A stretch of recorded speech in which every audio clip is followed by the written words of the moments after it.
60 giây, bắt đầu.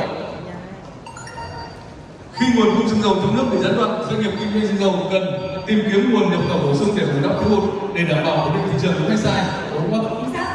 Vì sao kiểm tra định kỳ bình chữa cháy là quan trọng? Để khi xảy ra tai nạn thì có thể sử dụng bình một cách an toàn và bình thường. Cho chính xác. Khi niêm phong trên hàng hóa của xe bồn bị gãy nhưng đã được kẹp lại bằng dây chì, bước xử lý đúng là gì? Là dừng nhập hàng và báo cáo đơn vị chủ quản. Chính xác.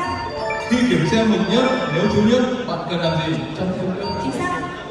Trong quản lý VCF, giá trị VCF chốt của mặt hàng sau nhập là VCF chốt thay đổi theo nhiệt độ mỗi lần mở màn hình, đúng hay sai? Sai. Chính xác.